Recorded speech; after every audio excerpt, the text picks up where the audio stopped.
get to it. Gordon Hayward to the Celtics, said to be a 104 years, $128 million deal. The 27-year-old forward coming off career year in Utah, where he averaged 22 points and more than 5 rebounds and 3 assists per game. Hayward making his announcement today on the Players Tribune, saying, in part, this has been the toughest decision that I've ever had to make in my life. After 7 years in Utah, I have decided to join the Boston Celtics. I also feel like this city, Salt Lake City, helped raise me, and I feel like this city took me in as part of its own family. I just want to say thank you for that, and thank you for everything.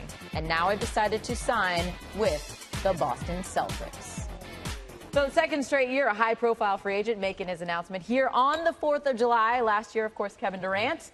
Today, Hayward to Boston. Our insider, Adrian Wojnarowski, joining me now. So, we see Hayward reuniting now with Brad Stevens, his coach from Butler. How much of that was a major factor in this decision? My sense in talking to people, it was not as big of a factor as I think everybody wants to believe. He had an elite coach in Utah, in Quinn Snyder, who helped them become an all-star, built the entire offense around him, and you saw his game evolve in lots of different ways. The biggest factors in what people have described to me, and it's been throughout this process, the chance to be an all-NBA player, to be an all-star, to have perhaps an easier path to the NBA Finals. That's all in the Eastern Conference now, and geography. Salt Lake City is a great NBA market. Boston is unique, the history, the tradition. It is hard to compete with New England and all the things that go with Celtic history. But the idea of him trading in Brad Stevens for Quinn Snyder, I don't believe it went that way. Interesting. Now, everybody had been waiting, as far as the Celtics, for Danny Ainge to make some type of move. Here he goes with this. What could be next here for Boston? Boston needs some size, some strength up front. You saw against Cleveland last year, and trying to get past the Cavaliers, they physically got beat up front. They have some expendable perimeter players here. A lot of executives tonight, trying to get a sense of who exactly Boston may be willing to move. Jay Crowder, Avery Bradley, players like that who are going to have value on the market. Can they help Boston bring back some size up front? What about Utah, of course, now needing to find a replacement there for Hayward? What's their plan? I talked to Dennis Lindsay, their general manager, tonight, and he reminded everybody they've got a great young core there and that they're going to compete. They still see themselves as a playoff team. Rudy Gobert, at 24 years old, is going to be an All-NBA center. They brought in Ricky Rubio at the point. They're out in free agency. Rudy Gay is still available on the market. Utah has interest in him. Miami, San Antonio has expressed some interest in Rudy Gay. So that's a wing player that, is a short-term, can be a short-term gap. There's no replacing a Gordon Hayward in Utah. They drafted him. They developed him. That is not a place you're going to go out and get elite free agents, and that's why this loss ultimately is so devastating for the Jazz. Of course, this is now the domino effect, right? Maybe Rudy Gay is the next domino to fall. Woj. Jazz, Celtics, and Heat. And when it comes to overall money, Utah, of course, has the advantage because they can offer him an additional year worth more than $40 million. But Miami and Boston may give him a faster route to the conference finals and then hopefully eventually the NBA finals. For more, we welcome back NBA reporter Chris Haynes alongside NBA analyst Antonio Davis. And Chris, yesterday the Jazz met with Hayward. Of course, that's his team. They're the last one to get eyes in front of him. 3 teams courting him. What impact would this have on the Jazz if Hayward decides to go to either the Heat or the Celtics? It would be brutal because you look at it from the standpoint of they brought in Ricky Rubio because behind the scenes Gordon Hayward requested that they acquire him. He wanted to play with a pass-first point guard. Then they re-signed one of his good friends, Joe Ingles. So they put themselves in position. So if Gordon Hayward is to vote, that leaves the Utah Jazz with a pass-first point guard who can't create his own offense around a lot of other players on that roster who can't create their own offense. So it would set the Utah Jazz organization back tremendously. That would be a nightmare scenario. So basically, they're all in, hoping Gordon Hayward resigns. And you got to give them props because they're going all in. They're showing, hey, we're committed. But, boy, they sure leaving themselves in a vulnerable state. Risk versus reward. All right, so the Celtics, Antonio, were not able to get either Jimmy Butler or Paul George through trades. If they don't get Gordon Hayward. What does it do for them? Well, looking at Tatum, you would think nothing. Okay. This kid came out and played some great basketball, but all this is about stacking those pieces. If your goal is to beat the Cleveland Cavaliers and you don't have a LeBron James, you need as many pieces around you as you can, and he was one of those pieces, a guy who can average 20 points a game, a guy who can go out there and create buckets and get his own buckets. He was that piece, and if it's not there, now it's just going to take them a little bit longer to figure out how to beat the Cavs. All right, so again, as I mentioned, the Jazz can offer Hayward a 5-year contract compared to just the 4-year deal that the Celtics and Heat can offer, which could result in $44.5 million in additional income for Hayward if he stays in Salt Lake. You take a look at the numbers respectively. Chris, what have you heard about how overall money, could impact Hayward's decision? Well, look, you have to remember, Boston fans, for the last 2 years, every time Gordon Hayward steps into the Garden, they've been praising and cheering him. It got to the point where Jay Crowder even tweeted out something saying, hey, man, like these are backstabbing fans or something along those lines. So he's going to be heralded there. He's in a bigger market. Remember, Utah, Salt Lake City, he doesn't get the exposure that he probably deserves. Right. He's a great player that we have in this league, man.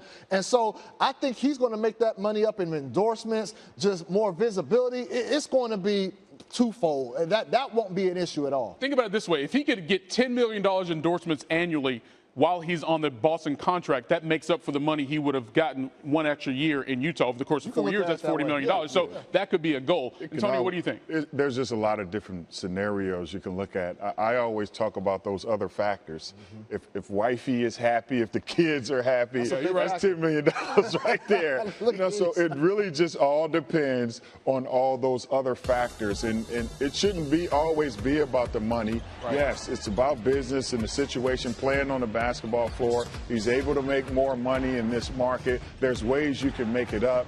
It makes it tough for Utah, but I think for him, it's really a good scenario to be in. That's the thing, like, it's hard for us to put a number on the value he places on quality of life. Right. That means his quality of life is better in Miami or in Boston than Utah. Right. Good for he and his family. He can handle his own money. Good stuff from you guys. By the way, a lot of people are like, why is Gordon Hayward getting all this money? Well, he averaged nearly 22 points a game last year, shooting 47% on the field, where everyone knew he was the dude. Those other teams, a little more talent, he could get better even every more. Year. Exactly. These guys coming back on Coast to Coast a little bit later, but now we'll go over to Tony a little more. Back on SportsCenter, Michael Eaves, Antonieta Collins with you. So Kevin Durant is going to be making $25 million this season. Sounds like a lot of money, but KD is actually leaving money on the table, and he seems to be A-OK with it. The 2017 NBA Finals MVP will be taking a $9.7 million pay cut, essentially giving the Warriors the ability to recruit and retain their championship team. For more, we welcome in our NBA reporter Chris Haynes. Chris, KD taking this pay cut, why was he okay with it? Why was he okay with doing this? Wow. This is something that most people can't relate to, and I would say even most millionaires can't relate to. Even I think it came down to he feels really comfortable in his role with the team, in the organization's future plans, and I felt like this was setting the precedent because a lot of rival teams want to look at 2 years from now and look at Klay Thompson and Draymond hitting the open market, and they think that those guys are going to take off. Yeah. But if Kevin Durant is willing to take almost $10 million less, what do you think Draymond, Klay Thompson, what are they going to do when the time is up? So, and I think it also helps them to be able to keep retooling. And so, I mean, that's a generous gesture by him. Nobody expected him to take this significant of a pay cut. Yeah, he will have the 5th highest salary next season among players to agree to a contract so far. So in addition to Durant, the Warriors have also agreed to re-sign Steph Curry, Andre Iguodala, Sean Livingston, and David West, committing more than $328 million to those 5 players. Chris, what are you hearing about the next priority for the Warriors? Well, look, Nick Young. Swaggy P. Swaggy P. He is in play. Nick Young has the Golden State Warriors, from what I'm told, Golden State Warriors and New Orleans Pelicans knocking at his door. And I'm told he's torn between the two. But well, you know, it's a situation where in New Orleans, he has the potential to expand his role. They need a perimeter threat out there alongside DeMarcus Cousins and Anthony Davis. Golden State, you have a championship run, but the role will be kind of limited. So it's kind of a two-folded. But also, I'm hearing Jamal Crawford. He would possibly be involved in the 3-team trade that my guy Adrian Wojnarowski is reporting on, which would send Jamal to Atlanta. But I was told Jamal will seek an immediate buyout. He's not interested in being in any type of rebuilding situations. And once he gets that buyout, the Warriors are at the top of his list. The Warriors have the mid-level taxpayer exception of $5.2 million. That's what I'm hearing Jamal Crawford will be intrigued by, even though that would be a pay cut for him. But just the chance to be on the Warriors, that's just a salary that a lot of veterans are willing to take to be able to contend for a title. Well, the Warriors still have work to do, but on the right track to keep that team together. For more on the Warriors, we send it over to Michael. All right, Tony, Chris, good stuff. I got Tom Penn here with me, NBA front office insider, and he's also our salary cap guru through the touchscreen. So, again, we talked yesterday, Tom, about all the money that the Warriors are having to spend to keep this thing together. But now they got Kevin Durant in the fold. What does his signing do with that particular number do for Bob Myers in terms of what they're going to do with the rest of the roster? Okay, I'm going to start with Durant, but then end with Durant. Okay. Because we just saw the optionality that he had. And here's what I thought he was going to take, the 31.8 that would be him staying in his own slot, right, and that would come in. But I'm going to show you what they've done, knowing what they were going to get from him. Here's what they did. First priority was Steph Curry, the full boat. Right. They're spending this money. They knew then they could go give Andre Iguodala more than they expected at 14.8. Sean Livingston was day one. They got him done at $8 million. So you're seeing it tick up. Yep. Now they're out of cap room. They never really used cap room. But if they want to keep their gang together, you come down here and they brought in David West at $1.5 million. They're still the same team. And they could re-sign Zaza in his own slot at 3.5. I'm going to assume that, okay? Yep. Now let's go to what this next move might be. And this next move might be, what did we say, either Crawford or Nick Young. So Nick Young could come for the $5.2 million exception. I've put him at 5. Let's put him in there. You know, another option could be under this scenario, although it seems like a lot has to happen. Jamal Crawford all of a sudden could maybe be that player taking a big pay cut that comes in at 5. Well, he'd get the buyout. Right. So one of those guys comes in. Now go back where we started to Durant. So now they're over the cap, but now it's a tax story with Durant. So back to his optionality. Had he come in at the full 31.8, that cost them $42.7 million in luxury tax. Right. Now look at when he took his haircut, and he comes out here and he brings it down to, say, the $25 million that they were saying he's going to start at. Now look at that difference.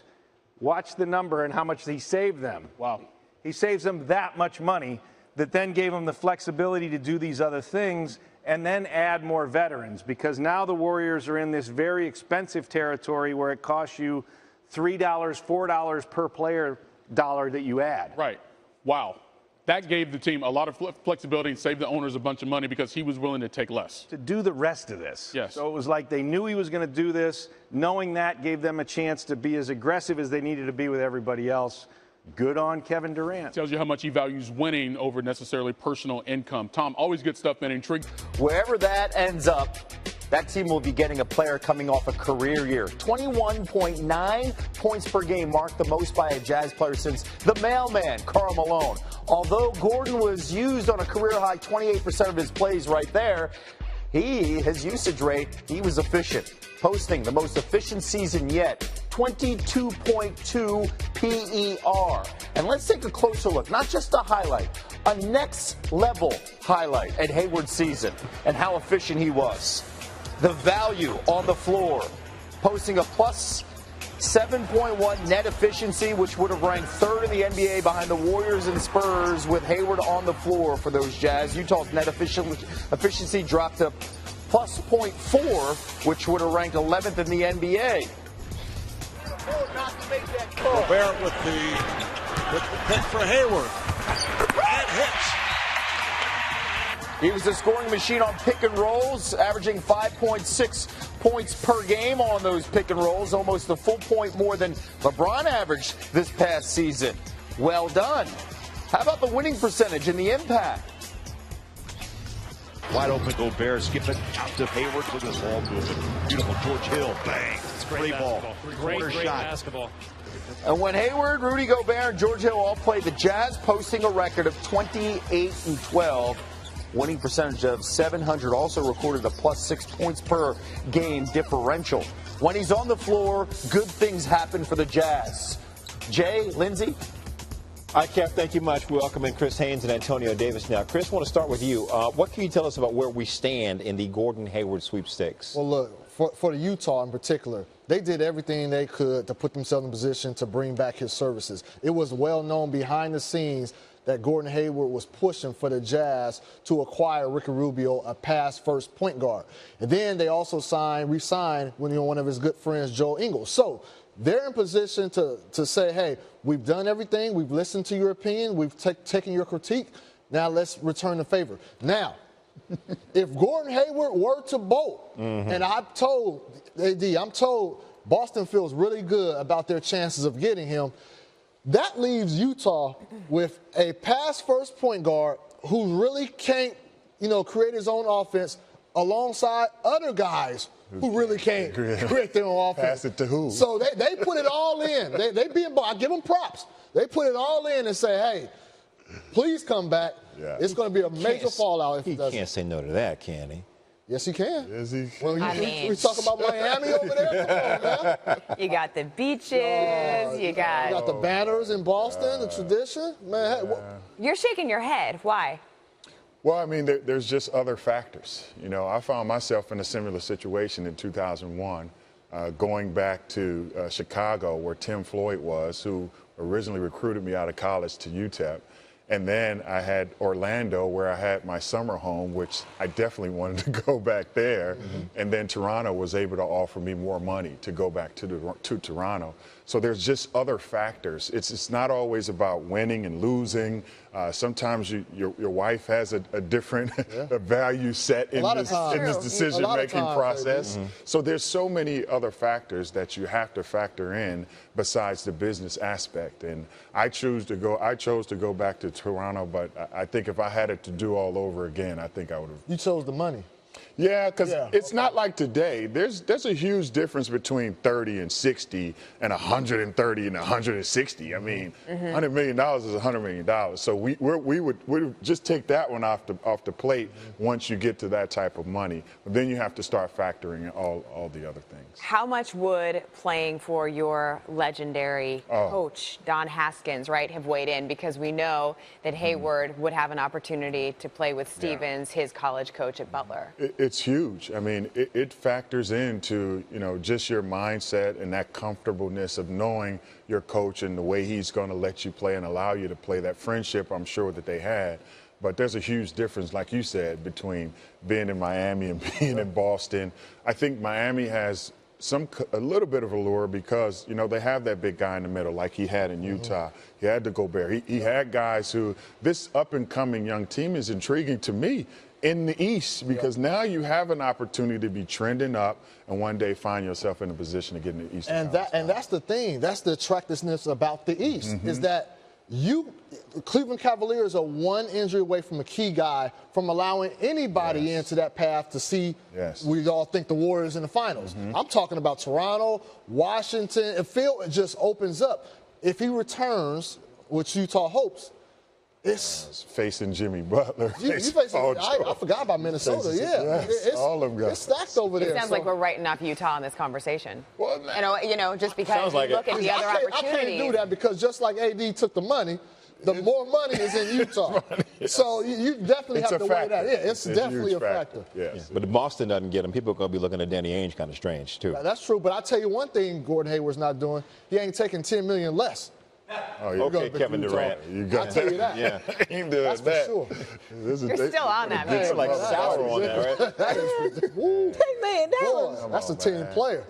That's a drop in a bucket when you get up there, man. That's what I'm saying. 10,000, 10 million. You know what I'm saying? I mean, that's just. Come on, Haynes. You're better than that. Some were different. Chris Haynes and Antonio Davis back next hour on SportsCenter. Thank you, guys. Antonio, I don't know what that means. So, Tom and I are not taking $10 million less. Our money man, Tom Penn, with us right now. I want to be Antonio just one time in free agency. Just once. Can I do that once? Right? Hey, let's just say he goes for the money, and that's where Utah can make the biggest offer. And then you look at some of the moves that Utah has made, and these guys discussed it, to entice him to stay. What does this look like, this Jazz team, if Hayward stays? Well, he's front and center, and let's show what's still there behind him. He's got one of the best defensive players in the league, and then a legit power forward in Favors.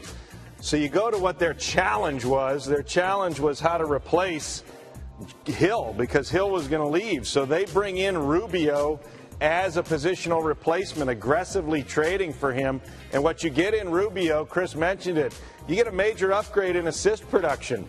9.1 per game. The leader in all the Jazz was George Hill's only 4.2. So he's going to get him the ball. Then they come and they bring back, well, Hood's already here, but Joe Ingles, they re-sign quickly. Give him a big number, 11.6 per year. Important to Hayward. Now you think about what else is there around Gordon Hayward. They can bring in off the bench another closer in Joe Johnson, right? Joe takes the pressure off. That's a bargain, Joe Johnson, too. He finishes. You know, and Dante Exum is going to come along as a young player. He was a baby when they drafted him. So it's still all about Hayward and selling him on being in the center of all this. And remember the glory that he achieved this year, his ability to hit game-winning shots. A step-back three against Dallas, big game winner. He's in the middle of this team. He's established himself as the finisher, as the clutch player. This is what Boston wants right there in Boston. How about a home win?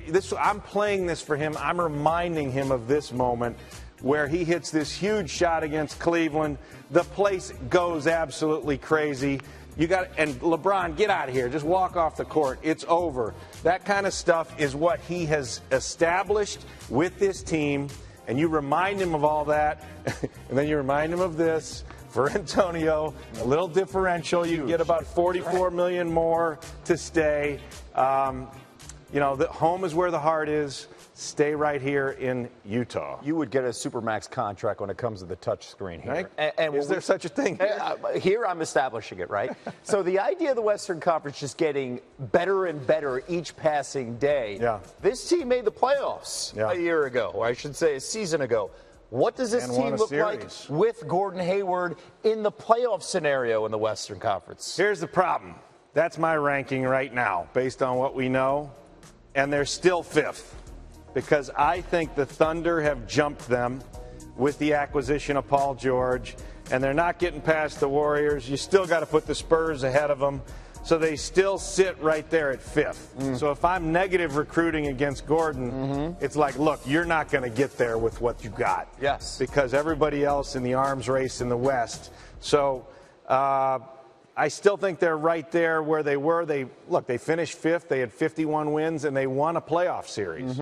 Next step is to take them further, but it's going to be hard in the West. You mentioned negative recruiting. Maybe one of the pitches by the Celtics are, hey, you get to the East, you get a lot of young talent around you, you will be the man with IT, and you have a potential chance maybe getting into the Eastern Conference Finals. And maybe you pair up with this guy. Yes. And that is Jason Tatum. We saw him make his debut, the third pick overall by the Celtics in the draft. And there's the number one pick overall, Markelle Fultz. A lot of people thought he was going to be a Celtic. But the trade with the Sixers and then Tatum doing work inside. 6'8" frame out of Duke. And Danny Ainge is like, I like what I see. I like this is big picture. Maybe not 2018 World Championship banner. Maybe big picture down the road with these young guys surrounding Isaiah Thomas. Tatum doing work, and then Fultz as well. He was always in control here. First time we've seen him since February on the floor, and the outside shot, Kevin Durant taking notice. Heck of a start for this kid. This is what you want. Inside, outside, attack the basket, feathery jumper. Durant likes it. I like it. And then the defense, again, the point guard, 6'4", 195 pounds, and Joel liking what he sees. He's processing, and we're all trusting it. Shirley Temples for everyone. Fultz had 3 blocks, wingspan 7 feet. And then Tatum one-on-one. Beautiful shot. Silky smooth, less than 6 seconds to go. Clutch takeover play. This is what you want to see out of your rookie. Tatum on that final shot. I just try to get back, to my sweet spot, mid-range, and, say a prayer and win in. Fultz with a chance to answer now. A down one. The Sixers coaches said attack the rim. He did. He beat his man. It's the help defense led by Jaylen Brown, who had a monster night. The Celtics hold on to win 89-88. Great performance. Tatum with 21, Fultz with 17. Front office types like Danny Ainge, when they're watching a game like this, and we're seeing a lot of youngsters, 18, 19, 20 years old on the floor, what are they looking for specifically in a game like this? Flashes of brilliance. You want to see what you drafted, and you want to have hope for the future. You got to prove it to your coaches, and you got to prove it to your organization. Summer League matters. We say it really doesn't, but I'm telling you, you sit there and sweat every possession. I've been there. We had it with LaMarcus Aldridge, with Greg Oden, with all our young rookies. I've had it multiple times where you're sitting in the stands in Las Vegas and your owner is watching every possession, your coach is watching every possession, and you need that guy to perform and show what he's going to be. Yeah. And if you don't see it, you panic. That's amazing. It's true. Especially in July that you're evaluating that talent. And, Totally of course, I can tell you for the fan bases in Philadelphia and Boston, they were all smiles last night. Good start. What they saw from their guys. Tom Penn with us this morning. Lindsay? Thanks. That's what I'm talking about. Give it up. Hey there, happy 4th of July. Thanks for checking in with us before heading to that holiday cookout with Antonietta Collins. I'm Michael Eaves. Happy birthday, America. Happy birthday, America. And Michael, do you know that a year ago today, Kevin Durant made the move to Golden State, and look at him now. Doing okay. A year later, he's doing what he can to keep the team together, and we're going to get into that in a little bit, but we're also going to talk about what happened in the Diamond. And first, our number 1 and number 3 NBA drafts in the pick in the NBA were in action, so we're going to get to that. Yeah, a little summer league action, maybe a preview of what we'll see from these guys once the regular season starts. Markelle Fultz, of course, thought he was going to be a Celtic, end up going to the Sixers in that trade, and he's got some stuff with them, according to KD. Little hezzy pull up. Yeah, kid's got game. And then later, Fultz getting it done on defense. What? Oh, you thought he was only one-dimensional? Kadeem Allen found out otherwise. Fultz finished with 17 points and 3 blocks in the Summer League action. Tony.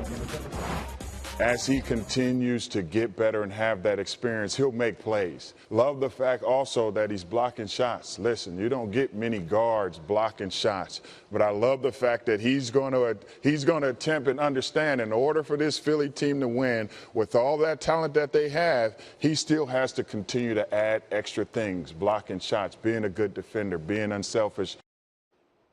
All right, now to the 3rd pick of the draft. Jason Tatum making his summer league debut for the Celtics against the Sixers. Second quarter, Celtics up by 2. And save that for the highlight reel. That move, Tatum drives strong to the hoop, finishes with a powerful dunk.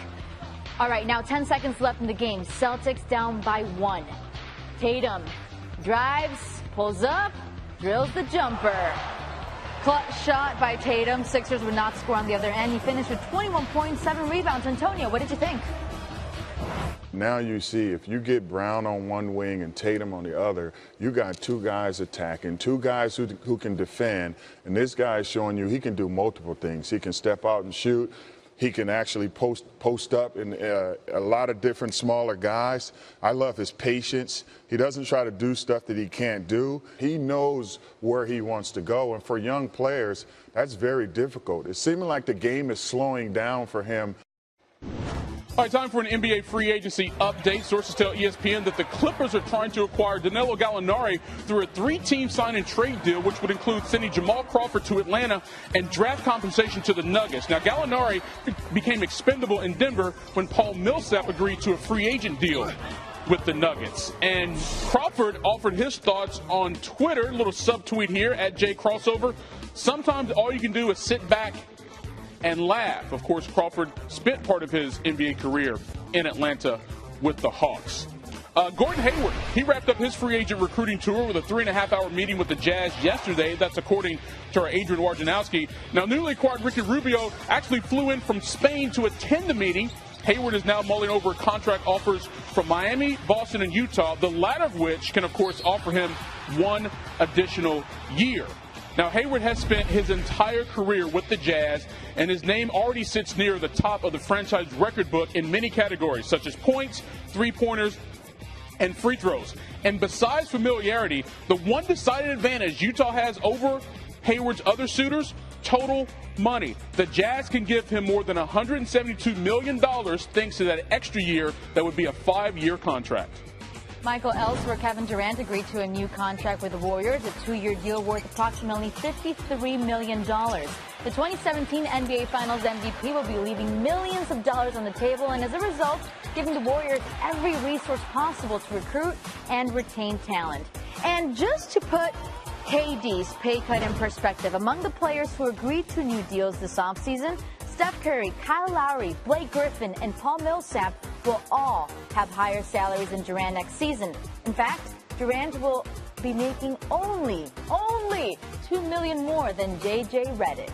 Coming up, ESPN's Chris Haynes broke the story on Durant's deal. He's got the scoop on why Durant chose to take less money and what is next now on the priority list.